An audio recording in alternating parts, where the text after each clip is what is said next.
for today and kind of where you guys are in the firefights. Yeah, absolutely. So we're currently sitting at 12,600 acres with approximately 500 people assigned.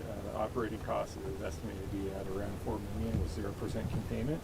We had a lot of good favorable conditions today, allowing us to tie in some areas along the 260 and the 373. We did a pretty successful firing up on that. We constructed some dozer line outside of the community of the 26 bar that we're tying into the Little Colorado River.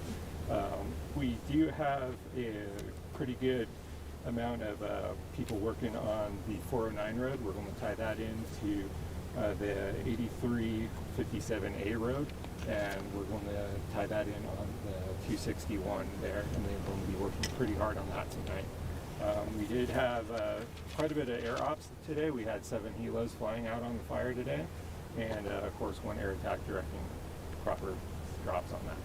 With the forecast this weekend, just how big of a concern is the wind and kind of the conditions you guys are expected to be facing? Well, you know, wind is always a concern when you're fighting fire.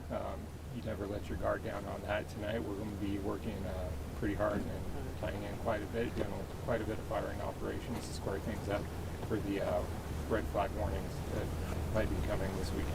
And it looks like there's some hot spots that are popping up around properties, cabins, homes. Is this fire spreading in ways that you guys maybe aren't anticipating, or is maybe a little more unusual? You know, fire behavior is to be expected. We do have quite a few structure protection task force out there, which are usually consisting of a Type 1 engine that's 4 staff that is triaging over, I believe, over 100 homes today. And what they do is they go and look for the dispensable space around them, and they prep the homes just to make sure that they are protectable to the best of their ability.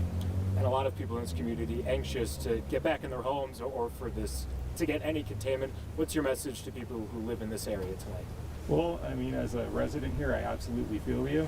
My family did evacuate themselves as well, and I know we're all anxious to get back in there, but we also want to make sure that you get back in there when it's safe to do so. Just for a talk on safety, for our personnel right now, we were told an estimated 1-hour extraction if any of our personnel go down, and that is a big concern for us. And you know, if citizens were in there that we have to extract, you know, we have to get to them too and figure in that factor for rescue. Chris, thank you guys. There's a bit of an update on kind of the firefighting operations and everything officials are doing here. We'll have more reaction from people who live in this community coming up tonight at 9.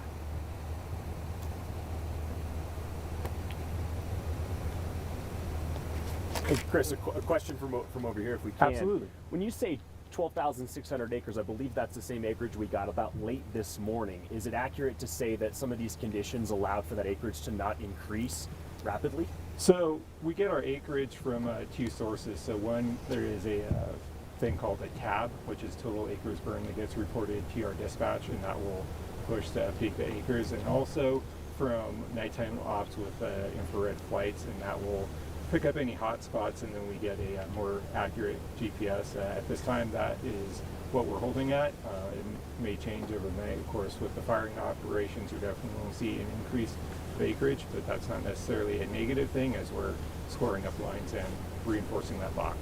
How far would you say the fire line is from kind of the Eager community, downtown Eager, if you will, because we see the smoke, but we can't necessarily see flames? So, I mean, it's just outside of town out here at a 26 bar. I believe that's probably approximately 7 miles outside of town there. Yeah. And how, I mean, if you could give people who live in this area who maybe are on set status an idea of where you guys are at in terms of preventing that from reaching this area, what is your estimation there? You know, always have a go bag ready to go with a 72-hour kit. Have your medications and anything, personal items in there that you may cherish. Just be ready to go. Just have everything packed, make sure your vehicle is full of fuel, and pay attention. Don't wait, just get out when that message comes through. We've heard from some folks who really do remember the Wallow fire back in 2011. How far away is the current blaze right now from maybe some burn scars from that fire? It's in the burn scars right now, absolutely. That's where you're running into a lot of jackstraw deading down fuel, and then of course you have your light flashy fuels that are regenerated over time in that scar. Does that help you guys, or is that added difficulty to it? You know, it makes it a little bit more difficult there because you have a lot of safety hazards, especially with the night ops. You have a lot of snags that can come down. You know, we have a lot of wind thrown that comes down, especially in the burn scar area there. Okay. And it's currently burning on what land? Is this BLM land? Is this state land? What would you say? So it started on state land and it is moving into forest land, a combination of private as well. Okay. And then the South Fork area that is evacuated, some residents believe there may be somewhere in the range of 50 homes in that area. Has it reached any of those in the South Fork area? You know, I haven't had any updates on structure triage as far as damage on that, but I know we do have a lot of personnel actively working in that area.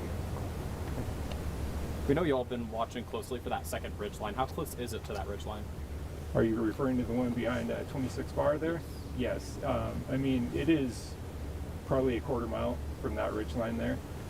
What proactive measures were being done today as we expect those winds to get up to gusts of 40 mile an hour tomorrow? So we tied in that dozer line there from Udall Road to the little Colorado River in there to prep, and then we also had that structure protection task force assigned to that area in case it comes down the ridge.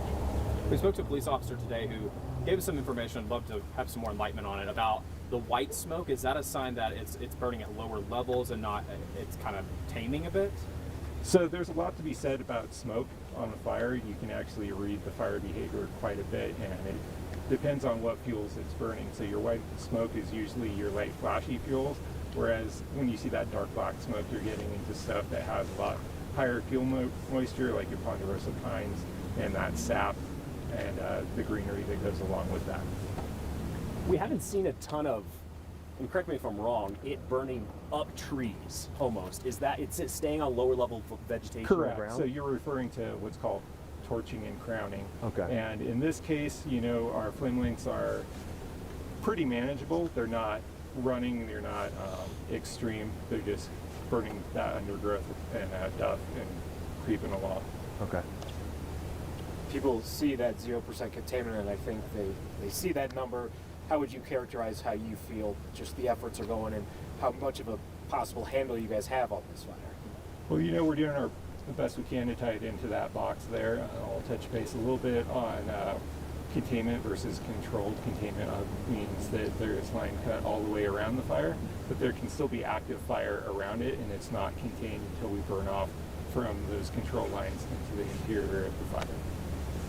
We saw a few helicopters leaving the airport today with water drops. Do you know how many, an estimate number of water drops or aerial attacks you had today? I don't have an estimate on the exact number of drops that they made. I do know that we had 7 helicopters on today. Anything else, Chris? That's all I got for you, unless you have any other questions, sir. That's good. Thank you so much. What was your name again and spell it in your title? Yeah, my name is Chris Lopez, and I'm a Public Information Officer. CHRIS? Yep. Okay.